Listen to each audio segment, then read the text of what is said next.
Non-members, we're excited for you to be here today. I want to be very clear about what this session is about. For a number of years, it was challenging for small to medium or any business in our community that had a spouse or a partner who was employed by Virginia Tech to do business with Virginia Tech. So if that's not the case with you this morning, that you do have a spouse, or someone in your company has a spouse that works for Virginia Tech and you want to do business with the university, drop off. If you do have a spouse or an employee has a spouse that works for the university, this program is designed for you. Before I turn this over to and introduce Mary, I want to let you know that the Chamber has been working on this issue for 4 years, and it wasn't until Mary Helmick joined Virginia Tech that she really helped us change this conflict of interest, the code. And it's just, we're very proud of that. Please allow me to say that in July, the new legislation or the code was changed. We just needed to navigate how the university was going to set up the process. And oh yeah, there was COVID, and how do we get the students back? So the university was a little busy right there in July. So I want to introduce Mary right now. She is the Director of Procurement. She provides leadership and direction to the procurement and surplus property functions at Virginia Tech. So not only does she help with, hey, this is a product that we need, she also looks at how does the university get rid of excess? So pretty cool job, Mary. She provides oversight into the university procurement process to make sure that it is effective, efficient, with the acquisition of goods, services, insurance, minor construction contracts, and the surplus property disposal, as I shared. I think in all the years that I've worked with the university or been with the university, Mary is probably one of the most progressive and community-minded directors that we've had in seeking ways to help the local business community.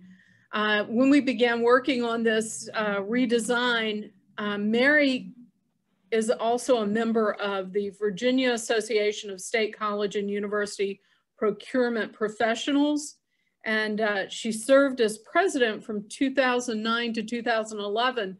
She also rallied her troops around this change in the code.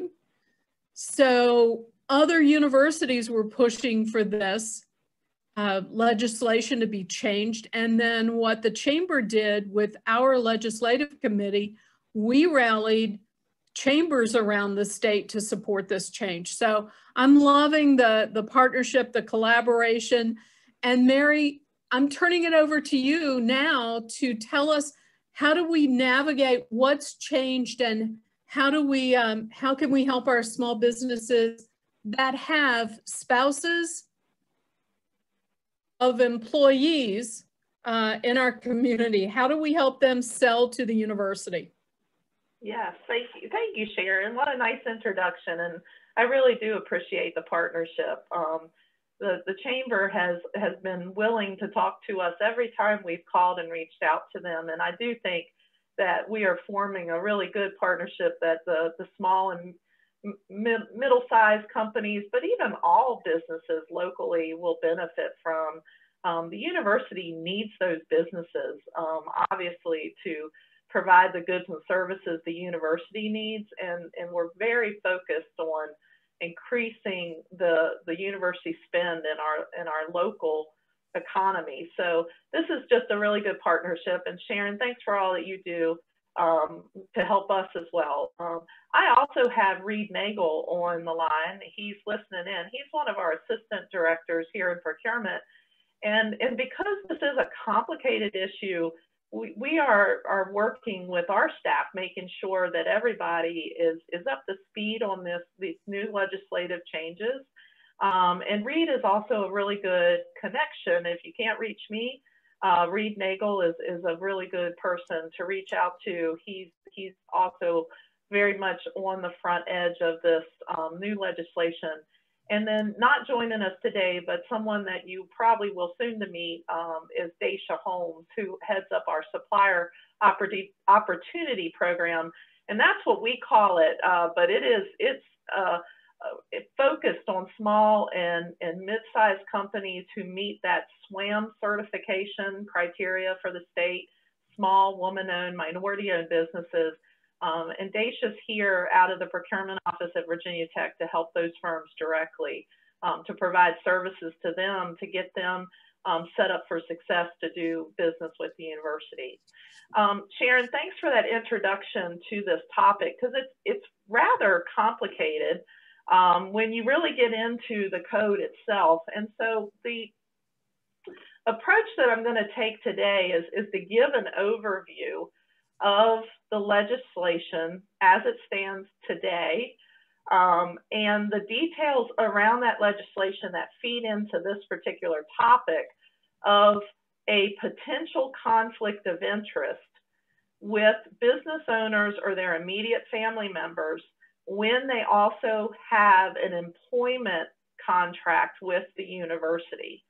And if that's the case, then the university is precluded from doing business with those companies because of that personal relationship that is already there between that company and the university.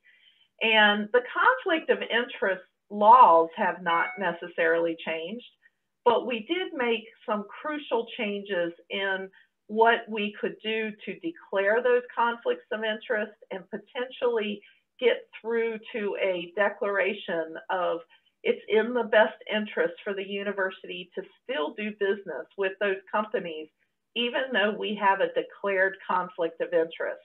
And so by the time we finish up this morning, I hope we go full circle and you will see how this process will work. And if you're a business owner that meets that criteria, you will have a tool in your toolbox to exercise with the university that should open up more opportunities for you than what we have had in the past. So we'll talk about those legislative changes, and then we'll go through the process here at Virginia Tech that we have established that really does streamline the process for companies to start that declaration of conflict of interest and allow it to be reviewed by university officials so that we can determine in writing and publicly that it's still in the best interest of the university to do business with those companies. So I hope that everyone can see the PowerPoint. If you can't, please just go ahead and enter it into the chat. I think Leo is going to follow the chat.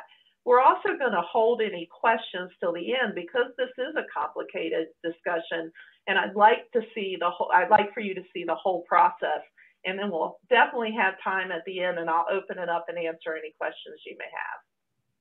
But use your chat feature on Zoom if you have any questions along the way, or if you're having any problems seeing what I'm describing as we go through. So the conflict of interest is actually not a university policy. It is driven by laws of the Commonwealth of Virginia within the Code of Virginia.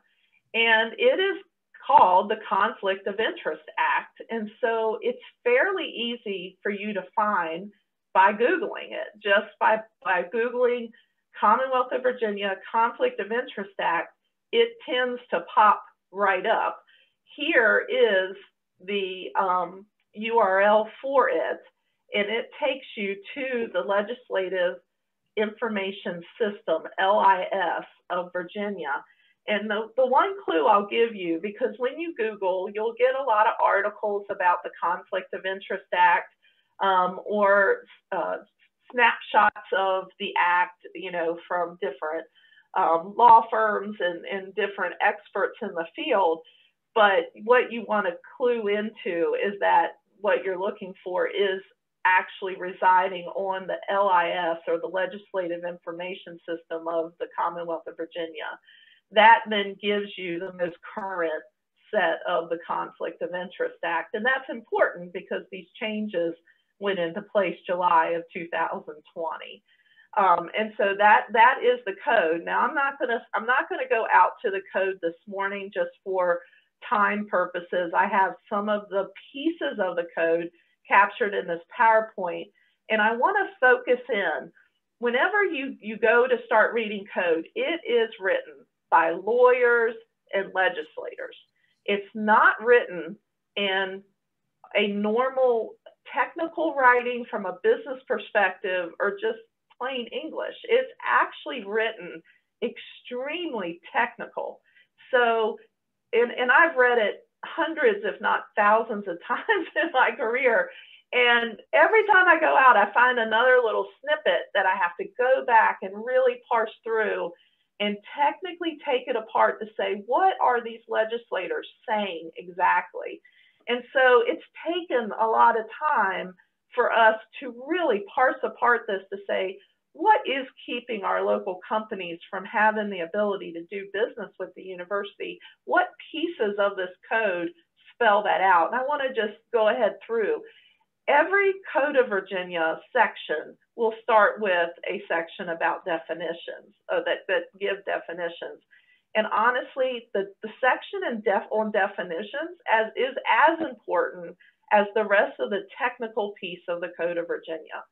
So I'm going to start out looking at a few of these definitions, just so we're all on the same page as I start using these terms on what exactly it means.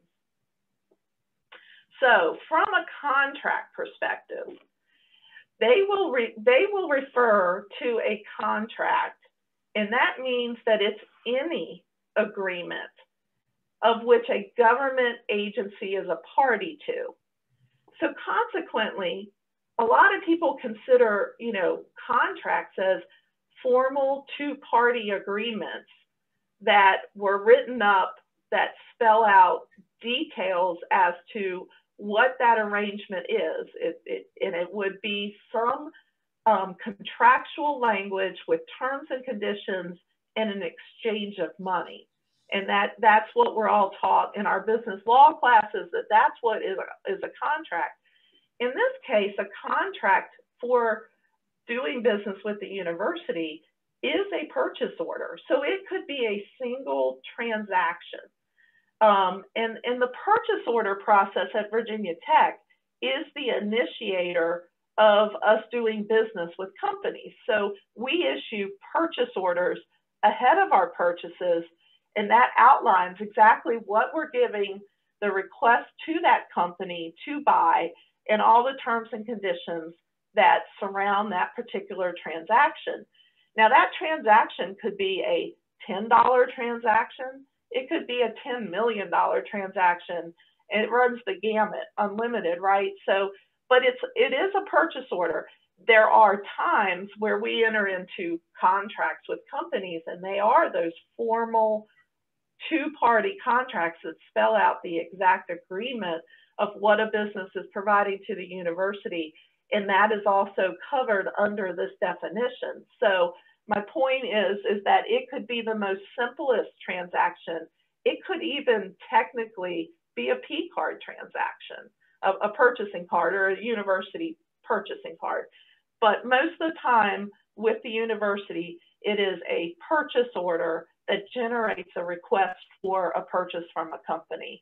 And the contract definition pulls that in by its very top level definition. It means any agreement that of which a government agency is a party. Okay, so that's an important definition to understand. The next one is an employee. What is the definition of employee as far as this Conflict of Interest Act is concerned? So when they describe an employee, it is all persons employed by a government or advisory agency, which you don't need to worry in the case of Virginia Tech, we're not advisory. we are a government agency. We are funded by the state of Virginia, and we are considered, even though we're a higher ed agency, we're still a government agency in the Commonwealth of Virginia, and it is anybody employed with an employment contract, and that could even include a wage employee, okay? Doesn't typically happen that we have wage employees with conflicts of interest, and we'll talk about that in a minute. But for the most part, we're going to focus into people who have a full-time employment contract with the university, and they are considered employees under the Code of Virginia in this particular section. Now, immediate family member is very interesting as well, because an immediate family member is someone who is a spouse or someone else directly related to that employee who resides in the same household. And that's so important, right? So they have to be under the roof with the employee to be considered an immediate family member. And they have to be a dependent, okay? So a lot of times we get questions that, you know, small college town, my uncle works for a company and he has, you know, he is the salesperson and my department wants to do business with that company. Well, that may not be proper from keeping things separated as far as not being influenced by that relationship. But as far as this conflict of interest code is concerned, we are only focused on when there is a relationship with a business who the employee is the owner or has equity in the company and is also an employee, or their immediate family member as it meets this definition. So that's real important to understand. Again, you get into these legalese and you really have to parse apart what exactly is in the code. Okay, so then that brings us to personal interest, and this gets complex. So bear with me, and I'm going to try to break it apart for you. So if you know, we're looking for employees or immediate family members who have a personal interest in the company. So now we're talking on the business side of it. And that is defined as having greater than 3% equity in that business worth, okay? If the employee or the immediate family member has a greater than 3% equity in the worth of that company, or it is anticipated that that employee or immediate family member will earn greater than $5,000 in a year in compensation or other monetary, you know, monetary means of that business. If they're going to benefit in either way, either as a direct salary, or maybe it would be a payout of equity, however it would be, if that's over 5,000, okay? And it is not an and, it's an or. So you have the 3% equity, you have the over 5,000. That person is considered as having a personal interest in that business that the university needs to or wants to do business with. And when those conditions are met, then you have a conflict of interest. So it really is like putting together the pieces of a puzzle.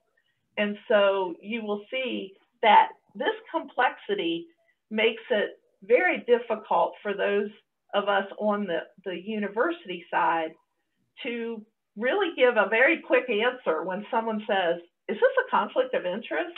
And we're like, okay, hold on, because we got to figure out what are our pieces of the puzzle. You know, are you a Virginia Tech employee? Yes, I am. Do you or your immediate family member, and that is someone under the roof of your home who is a dependent to you? And so think also that this could be adult parents in some cases, right? Living in your household and being a dependent. But it doesn't relate to someone as an immediate family member who is maybe a grown son or daughter who is no longer a dependent. So those are the important, nuances. But does the employee or their immediate family member have that personal interest in the business as is defined? Greater than 3% equity, or going to receive greater than $5,000 in a year. And then the other nuance to this, and I didn't call out this section of the code, but I'd be glad to refer anybody if you wanted to read this particular section, is that there's actually some exceptions to it which make it very complicated, but are good, right? Because they actually offer up some exceptions. One of the exceptions that we fall into a lot is that this code, conflict of interest code and law, doesn't apply to transactions that are less than $500. So the piece of the puzzle is, does Virginia Tech wish to buy something from this company with that particular transaction that is greater than $500? If it's a transaction that's under $500, it's not subject to the Conflict of Interest Act. But if the university wants to do business with a company in a transaction that costs more than $500, we have to make sure that there isn't a conflict of interest to do so. Okay, so those are the pieces that we really want to focus in on. So what happens now if all of these pieces of the puzzle check, the check boxes marked, right? We have a Virginia Tech employee, or we have an immediate family member.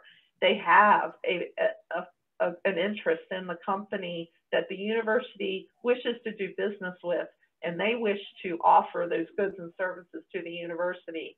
And that item, that transaction is over $500. What should that employee do? It's nothing that the business can do, right? It's all about the conflict of interest with the employee or that immediate family member who's an employee. It is up to them to take these next steps, okay? So what I'm going to show you now is well, I might have one more. I wanted to pull this out. This is very important before we go to the portal. This is the Declaration of Best Interest to the University. So within the Code of Virginia, it goes on to say that when there's a conflict of interest, the employee or the immediate family member has tools that they can declare that conflict of interest and subject it to a review. It used to state by the president of the university, and that the president of the university could make a written determination that even though there was a conflict of interest, it was still in the best interest of the university to do business with that company. And that was the barrier, that was the wall that we kept hitting, that did not give us the ability to bring to the campus easily a declaration by a business owner or their immediate family member who was an employee of the university and make that request, because we would then have to take it all the way to the president of the university for his review and the determination. Well, speaking very frankly, the president could not really be put in that position unless there was an absolutely compelling case to make that determination of being in the best interest of the university. And a lot of times we're dealing with transactions of these purchases that have to do with things that the president wouldn't on a daily basis see as a compelling push to make that determination, nor in his position was he the best person to really say, yes, it's in the best interest to continue to do business with this company. And so consequently, the language that was in this conflict of interest that was put in there from a legislator's perspective to draw the seriousness to this particular issue, to say, if you have a conflict of interest, we're only going to accept the president of the university saying that the university should do business with that company. But that intent to draw that much focus on it was really an impediment for us to be able to do business with our small and mid-sized companies. So we took that argument, Sharon's team took that argument to the legislation last year and got it sponsored and took that particular issue in front of the legislators and said, let's make a change. Don't make it go to the president of the university. Let it go to an administrative delegate of the university's president who he trusts could go and look at all the facts and say, there is a really good reason we need to do business with this company. We're going to make a written determination that is still in the best interest of the university. That broke down that barrier. It broke down that wall for us to have a conduit to take these requests for declaration of conflict of interest and actually get a written determination. So since July 1, the president now has the language, and this is the exact language here, the president of the institution or an officer or administrator designated by the president to make findings imposed by this section makes a written finding as a matter of public record that the contract is in the best interest of the institution. And so Dr. Sands has now delegated that ability to make those declarations to Dr. Dwayne Pinckney, the Senior VP of Finance, or Ken Miller, who is the Vice President of Finance, right? And that we now have put together a process on the university side that includes a portal for the employee to fill out to answer very simple, straightforward questions to give us the picture, those puzzle pieces, right? To tell us which ones do you meet. We then have that information and we can then present a request to those two university administrators for them to make that written determination that yes, it is still in the best interest of the university to do business, even though we have an obvious and declared conflict of interest. So hopefully that kind of clears the picture as to what that major change was. It boiled down to a few simple words, all in all, but it was really large in trying to break down the barriers. And so that's why we're so excited to have this in place now. So let's talk a little bit about what those potential best interest qualifiers may be. And these are subjective, right? So you're not going to find these in the Code of Virginia. These are subjective qualifiers that the university bases its determination of best interest. Because I want to be really clear that even if an employee or an immediate family member makes a declaration to the university and requests for this waiver that it is in the best interest, the university still may not approve that. It may have situations that it's going to have to come back with an explanation and say, we're really sorry, but we can't publicly announce that it's in the best interest to not do business, to do business. So let's talk about that. And we'll go on both sides, when it's obvious and when we might have a situation that it wouldn't get approved, because we need to all be, understanding that this is a process and it is a determination. And it does need to be made public. So all of this would be subject to FOIA, to the Freedom of Information Act. So here are some qualifiers. When the price is advantageous to the university, we know by doing so much analysis of the work that we have, the business that we do in the local economy, that our local businesses offer the university excellent prices, right? So the overhead is lower, the ability to do business is easier. You're located here in the university, you have connections, you understand the needs, and you make very good offers for your goods and services to the university. So it is very much a benefit for us to do business with our local companies. We need you, right? So, and that typically falls back to price, that price is advantageous to the university. That the contract involves a local small business that relies on the university for purchases due to its proximate location to the university, Blacksburg, Christiansburg, Radford. We did not, now those are examples. We did not put any kind of territorial boundary on this. We're saying that if it affects the economy of the New River Valley, and that it is beneficial to keep pumping the university business back into the businesses in that local economy, it helps all of us in the end. So that could be a qualifier. What are the easy ones is when what is being sold is unique or hard to find, and we have to rely on that particular company, or that it offers benefits because of time and convenience and location, that it really is in the best interest of the university, or if competition is limited. And I think this last one is what we need to talk about, because I think that the areas that we'll have the most problems with are those types of businesses where your competition is right here in the local community as well. And there are companies that are competing that may not have a conflict of interest, right?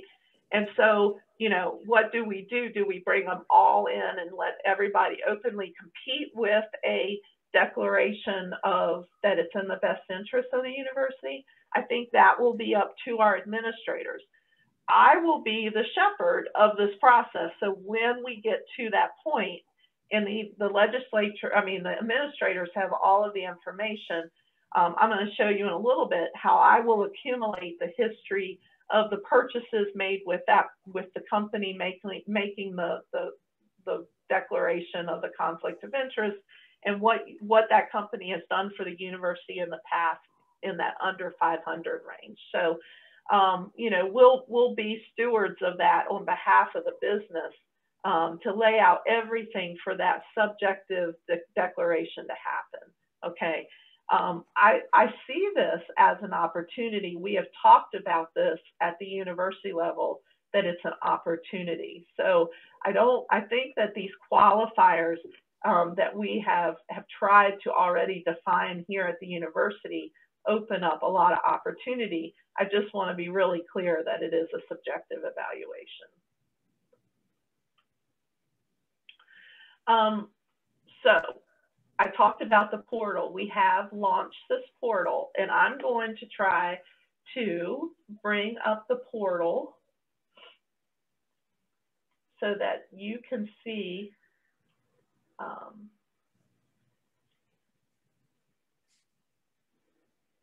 don't think that's it. I had it open, but it may have closed on me. Sharon, are you seeing a PowerPoint, or are you seeing the actual portal itself? Yeah, we're seeing the PowerPoint, the slide. Yeah. Sometimes what you have to do is stop sharing the screen, and then when you click share screen again, you then can specifically choose that other window that has the portal open when you click share screen again. I just have to find which of these many windows. So bear with me a minute. Mm-hmm.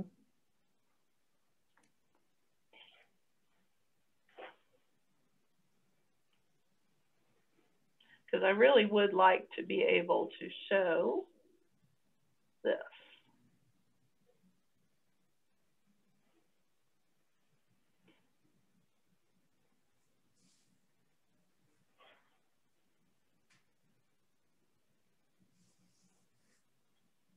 Okay, so does that look like it is the disclosure system? That does. Perfect, okay. Because I wanted to be able to actually bounce out and go through this with you all so you could see what this portal will be asking of the employee or the immediate family member. It is an online portal. It will only be available to someone who has university credentials as an employee. Okay, so that's what I was saying earlier.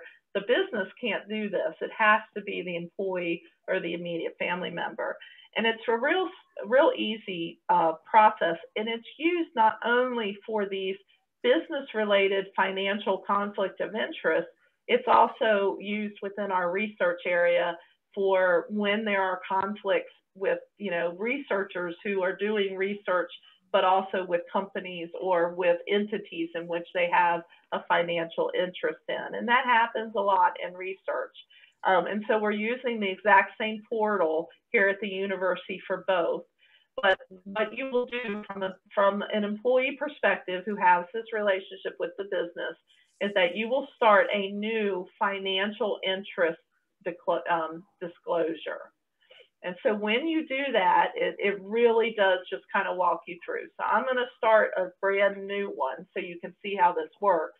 And it populates me on what the portal knows about me as an employee. So, my status is an administrative lecturer. It brings in my name. It does ask for a classification. And so in this case, I'm faculty. If Reed was filling this out, he's staff. And then it can also be student, employee, graduate, or undergraduate, because at times, especially over on the research side, there's conflicts of interest there. Doesn't typically apply to this type of conflict of interest. The status is that, I'm full-time. If you were part-time, you would put that in here. And then what is the appointment, which most of us work on a calendar year, and most of our academic side would work on academic year. So those are easy, right? And then you want to search for the business name for which you have a conflict of interest with. So I'm just going to type in Blacksburg so you all can see that it goes out and pulls from our vendor database all of the companies that match that name. Now, if you can't find it on the drop-down box, you can add it manually. So if it's a company that has never done business with the university, you can still add it here. But just for ease of use, it did go out and prompt for companies we do business with. And isn't that nice, Sharon, to see all of those companies that are just Blacksburg companies, right, that the university does business with. So for this particular purpose, I'm going to call ourselves the Blacksburg Partnership. That is a company that we've done business with. And so then that actually brings in the information from our vendor database. You can change it and you can edit it if it's not right. And then it starts asking you these very simple, direct questions that help you determine whether you have a conflict of interest. Is an immediate family member employed in the business? Well, in this case, no, it's actually me. So I would answer no. If it was because my husband was employed by the business and I'm the employee, then it's my immediate family member, and I would answer yes there. In this case, I'm going to say no, I'm actually the one that has the conflict directly. And then we ask you to describe the nature of the relationship. So I'm going to say I own a 40% equity in this local business. And that's really all we need to know. If it was an immediate family member, you would say my spouse is vice president of this company. He earns more than $5,000. He has a greater equity. But we're going to ask those very specific questions in a minute as well. How will this business be involved? Well, for this particular scenario, it's procurement. We're buying things. Will you or your immediate family member participate in negotiating or approving contracts between the business and Virginia Tech? Okay, I can tell you right now that if the answer is yes for you, right, as the employee, it will be hard for us to get past this conflict of interest. Because if you are negotiating on behalf of the business or Virginia Tech, obviously there's a conflict of interest, which is what these laws are written around, to be sure that those people that have that level of conflict of interest and are in a position that could make purchases happen because they have the ability to negotiate, we're not going to be able to waive a conflict of interest at this level. So we're asking for those questions, and you're going to have to certify that you don't have a capacity to negotiate either on behalf of the university or the business. Now I want to take a stop, because if you're the employee and you have an equity, it's very important for you to think about the fact that we're talking negotiations in a very general sense here as well. We would expect that would also include influencing purchases, right? So if you're an employee and you own a business and you're in a capacity here at the university that you could direct the university's business with a company for which you have an equity interest in, that is a conflict of interest. And that's what these laws are in place to stop. So we would not move forward with that particular scenario. But if you're in a position where you have an equity interest, but you're not a purchasing decision maker on behalf of the university, and you don't play that part in the business side of the company for which the university wants to do business with, then that's where we want to make this declaration and open it up for that company to be able to do business with the university. So I'm going to answer no. And then for procurement contracts, will each purchase be less than or equal to 500? So in that case, you want to think broadly. Will the university ever make a purchase with that company that would exceed 500? If there is a possibility that that could happen, you want to answer yes. Because if it's always under 500, then you're excluded. But if there's any possibility it would be over 500, you want to say yes. And then this is where you indicate your financial interest, right? So in this case, I have an equity interest. I'm a part owner in that company. And then we ask for what is that equity interest, right? What's the value of that when we're over? And we're looking for that 5,000 level there, or 3%. So, my equity interest is greater than 3%. And, the value of that equity is somewhere between $10,000 and $20,000. You can say that it may not be able to be determined, and we'll go back to you and get some more information if that's the case. And at that, you save and you submit it, right? And so then what happens is that fires off an email back, and those of us here in procurement will receive that, and we'll know that you have started the process to declare that conflict of interest that we need to have the public best interest determination. And from that, there's one more step that we would do here. You would be contacted by some of us here in procurement. That's not the one I want. Let's see here. Yes, it is. Okay. Are you all seeing petition to request a written?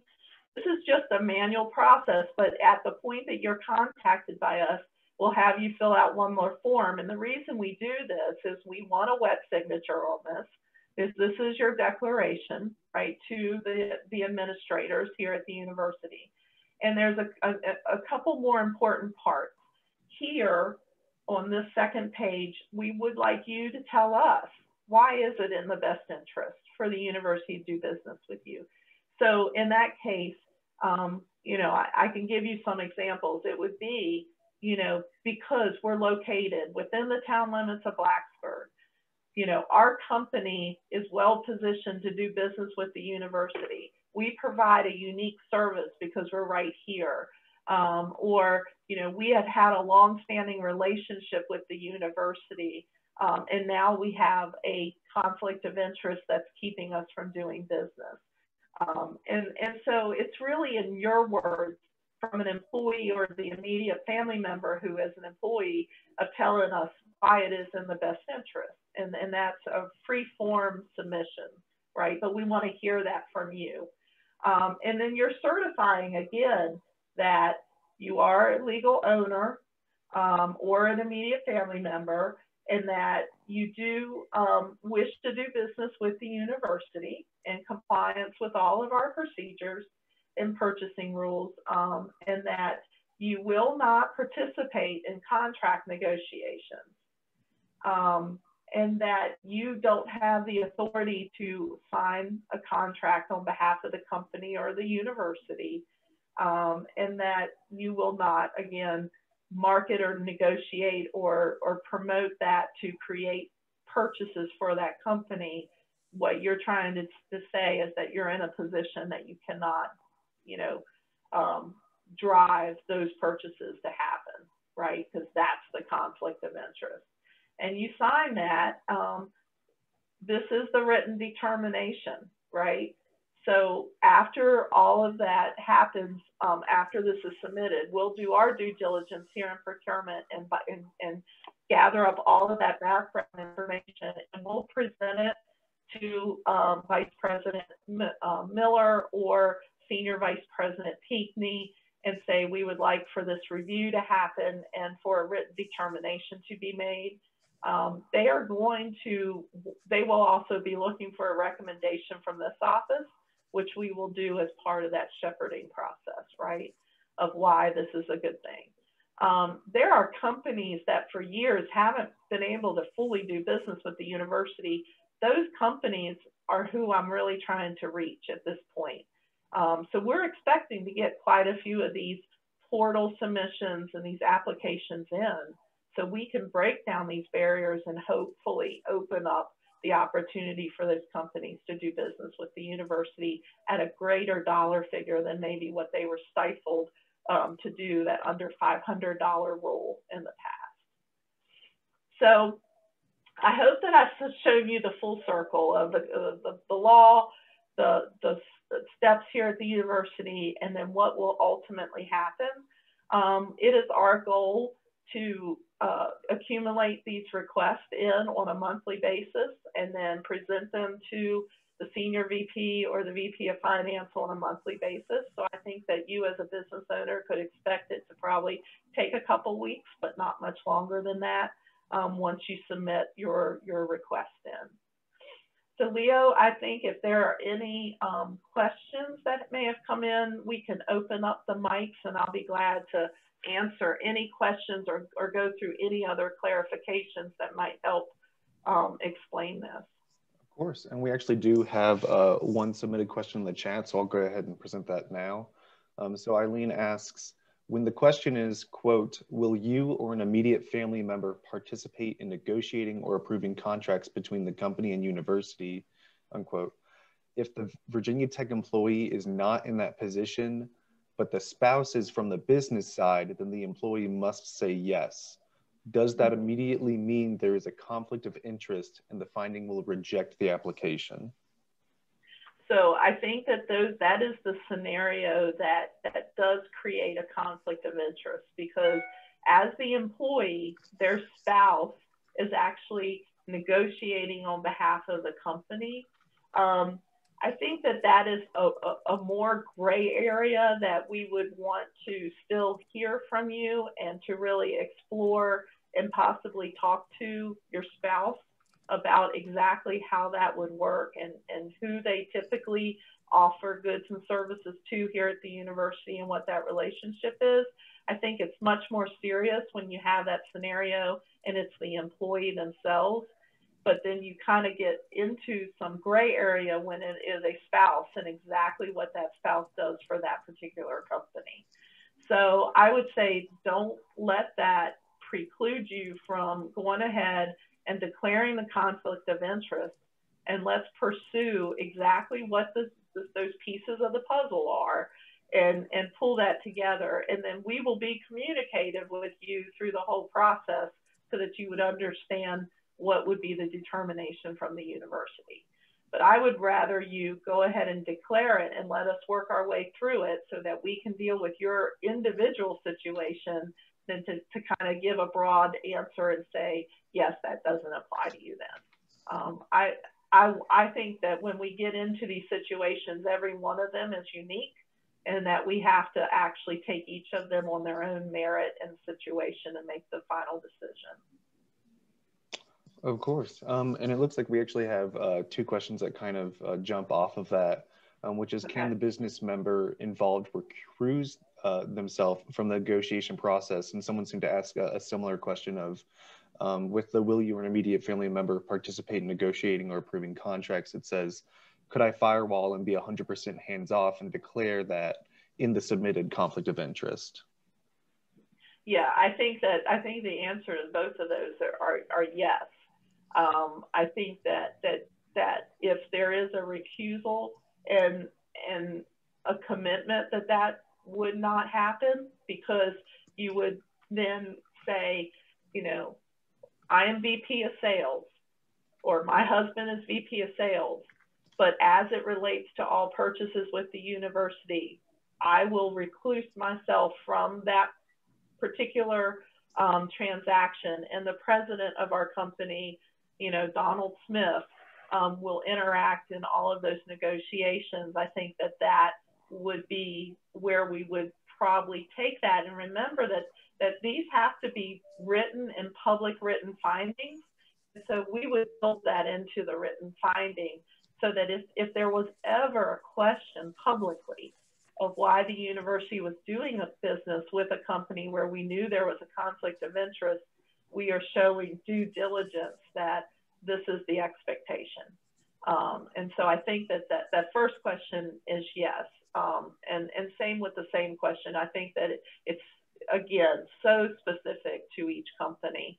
And we're willing to do that work with you to figure out what is the exact situation, so we have full disclosure on both sides. Of course. Thank you for explaining that further. So quickly, we'll address this. Half of my company is married to people at Virginia Tech. Does each family need to declare conflict of interest? That's probably is the right thing to do. If their immediate family member that is connected to the business makes those check marks where they are, the immediate family member is earning greater than $5,000, doesn't necessarily have to be an owner.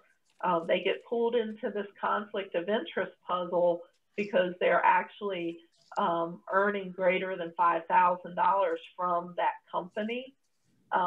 And then they have a connection back to the university. Those employees should declare. This is where this whole Conflict of Interest Act, I don't believe that the legislators put it together for this level of scrutiny, down to having a small business with 20 employees and 10 of them have immediate family members who are employees of the university. I don't think that was the intent.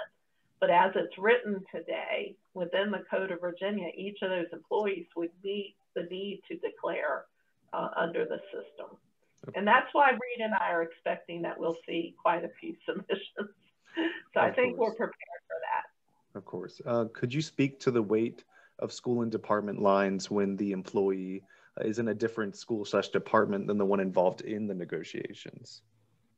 So when you get into the letter of the Code of Virginia, and that's why I really do encourage you to take some time and some quiet time to read. It's not a long read, but it is a complex read. But you need to read that, because when you get into it, and I want to say that I'm not a lawyer, so I am not giving legal advice, but when you read when my interpretation of the Code of Virginia is that it specifically pertains to when there is a transaction at the university level, independent of what department is making that purchase. This code is written about purchases being made by the government agency. So it doesn't matter if that spouse is in athletics or the library or dining or procurement. If there is a purchase happening by the university with a company that has a conflict of interest, it's a problem. And so that, and that's where this declaration would have to happen as well.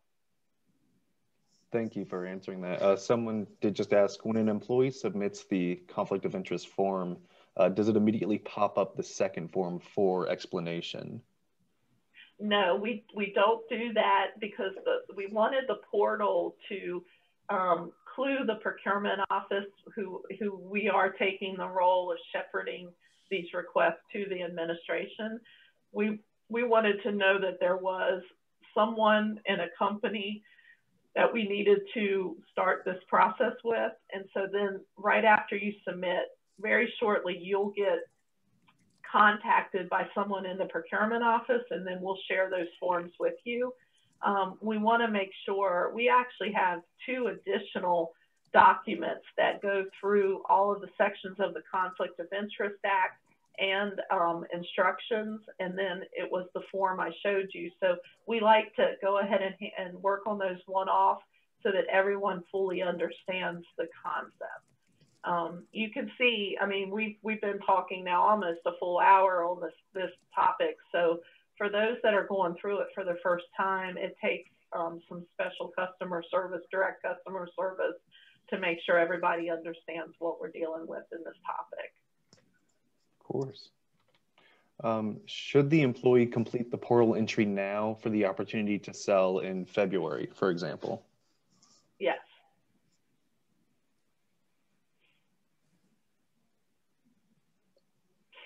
Perfect. Well, let's see if we have any more questions coming in. It looks like we have a few minutes remaining, and then I'm sure Sharon will take the opportunity to thank you again and of course close. But does anyone have any remaining questions in the time that we have? Let's see. Will the conflict of interest need to be completed annually? That's a great question. No, the conflict of interest declaration that it's in the best interest of the university can remain in place as long as we don't have material changes to the status. So we will not be having you have to do this annually. It'll stay in place, you know, on and on. We will record it within our vendor database with a notation that this company has been waived for best interest due to a conflict of interest.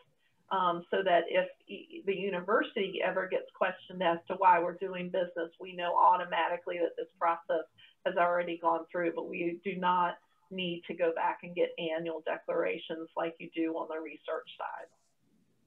It's a great question.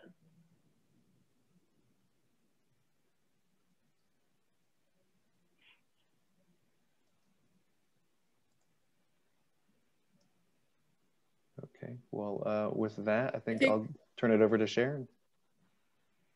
I think there was one more piece of that question, and that would be if a company were declined, is there an appeal process, Mary? There is not within this Code of Virginia.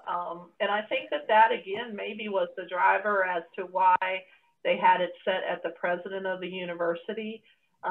But you know, when this new language put in, there was still no appeal process added. So it is a final determination by the university, because the university technically is taking on that risk of doing business where there is a stated conflict of interest.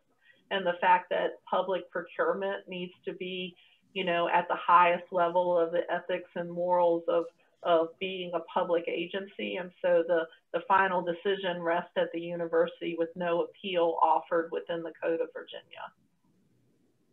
Thanks, Mary. And thank you for your time today.